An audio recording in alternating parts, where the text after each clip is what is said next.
अंदर वोट देने के लिए जो पार्टी का विप होता वही विप जारी करता है जो बाध्यकारी होता है। अब ऐसी परिस्थिति में अगर सतीश मिश्रा ने कोई विप जारी कर रखा है और इनका क्योंकि जो भी विप है इनके 6 के अंदर से ही है कोई वो जारी करेगा तो वो किस विप को मानेंगे। तो ऐसी परिस्थिति में अगर स्टे हो भी जाता है तो कम से कम हाल फिलहाल वोट सरकार के वोट कम होने का कोई खतरा नहीं है जब तक कोर्ट फाइनली ये तय नहीं कर देगी ये मर्जर गलत है या तब तक कोई और नई स्थिति नहीं पैदा हो जाए या कोर्ट ये कह दे कि सब सतीश मिश्रा का विप लागू होगा जिसकी संभावना बहुत दूर नहीं के बराबर है। नहीं है। तो इन परिस्थितियों में एक सवाल और है जन साहब मेरा, वोटिंग राइट को जो सीज करने की बात आ रही है अभी, सीज नहीं मतलब उसको स्टे करने की जो बात आ रही है अभी, उसकी कितनी संभावना देखते हैं आप? ये लेजिस्लेचर के और जुडिशरी के मतलब एकदम अलग अलग दायरे की चीज है। देखिए विधानसभा के चुने हुए सदस्य का वोटिंग राइट अब तक के कानून के अनुसार सीज करने का कोई अधिकार न्यायपालिका को नहीं है क्योंकि वो विधायिका का क्षेत्राधिकार है। हाँ। अगर वोटिंग राइट निरस्त किया जाएगा कुछ किया जाएगा तो वो सिर्फ स्पीकर कर सकता, वो भी स्पीकर भी नहीं कर सकता, कानून में से प्रावधान ही नहीं है कि वोट देने के अधिकार को किसी को विधायक को छीन लिया जाए। तो ये करने का ये भी अगर होगा तो ये पहली बार एक नई परंपरा नया कानून बनेगा जो अब तक नहीं है। बिल्कुल ठीक है। श्याम सुंदर शर्मा जी, आज शाम को जब से कोर्ट का ये आदेश आया है कि 8 तारीख तक डीजे जैसलमेर नोटिस सर्व कराए, जरूरत पड़े तो जैसलमेर एसपी की मदद ले, तब से इस बात को लेकर के अंदाजे लगाए जा रहे हैं, स्पेकुलेशंस का दौर है कि नोटिस सर्व होना कितना संभव है। जब मानेसर में 19 आदमी नहीं मिल रहे हैं तो यहाँ ये 6 आदमी मिल ही जाएंगे, इस बात की क्या गारंटी है? श्याम सुंदर शर्मा जी। देखिए जेपी शर्मा जी, आज न्यायालय ने कहा है कि 8 तारीख तक सर्व कराएं। अब क्योंकि ये माना जा रहा है, अभी उनका एकदम से स्पष्ट नहीं है कि वो जैसलमेर में मौजूद है। कोर्ट को कहा गया है कि वहाँ है, हो सकते हैं, तो कोर्ट ने कहा है कि 8 तारीख तक केवल उन्होंने कहा बाड़मेर और जैसलमेर के अखबारों में शाया कराइएगा विज्ञापन।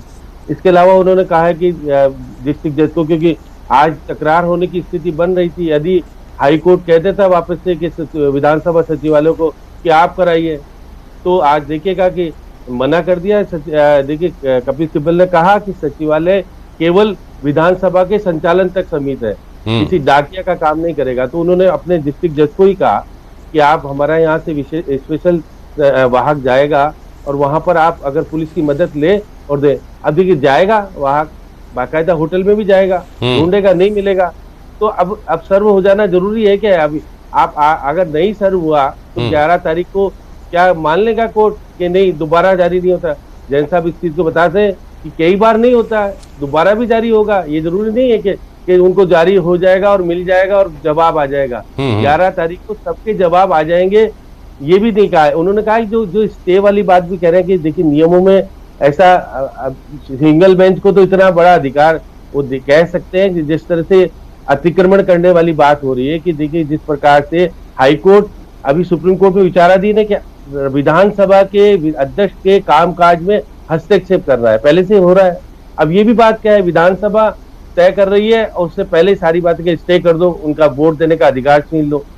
कोर्ट अगर विधानसभा के अंदर वोट देने के राइट को, पहली बात तो यह है कि विशेष सत्र है नहीं, 21 दिन का टाइम देकर के साधारण रूप से सत्र हो रहा है और वहां पर स्पेसिफिक रूप से सरकार ये कहेगी नहीं कि हम अपना शक्ति परीक्षण करना चाहते हैं, क्योंकि देखिए राज्यपाल ने मांगा था कि आप लिख के दीजिएगा कि आप क्या शक्ति परीक्षण करना चाहते हैं, तो आपको शॉर्ट नोटिस पर स्पेशल सत्र बुलाने की अनुमति दे दी जाएगी। अब ये स्पेशल सत्र है भी नहीं, रामलाल जी ने प्रश्न लगाना शुरू कर दिया होगा, क्योंकि उसके बाद में प्रश्न भी आएंगे, सारी चीज होगी। तो पहले दिन तो जो होता है, इनको पता है कि पहले दिन होता है, श्रद्धांजलि दी जाती है और उसके बाद विधानसभा की कार्रवाई 1 घंटे के लिए स्थगित करके यदि कार्य सलाहकार समिति की रामलाल जी की प्रश्न लगाने की भी तैयारी है और श्रद्धांजलि की भी तैयारी है। हाँ नहीं, फिर ये तय कर देंगे कि हाँ विधानसभा में ये चीजें आएगी। हो सकता है विधानसभा अगर आपस में तय हो जाता है कि 2 घंटे बाद वापस से विधानसभा की कार्रवाई शुरू होनी है और पहले दिन ही जो कुछ होना सारी चीजें हो जाए तो हो जाएगा मामला। फिर पहले देखिए उस वक्त मालूम पड़ जाएगा सचिन पायलट के लोग कहाँ बैठ गए आकर के। अगर कांग्रेस के पक्ष में बैठ गए तो कुछ होना ही नहीं है, नहीं तो सबसे पहले डिस्क्वालीफाई तो वो होंगे, बागी जो 22 लोग हैं और उनके जो 19 लोग हैं उन पर निर्णय होगा, पहले विधानसभा सत्र करेगा। अब विधानसभा अध्यक्ष को निर्णय नहीं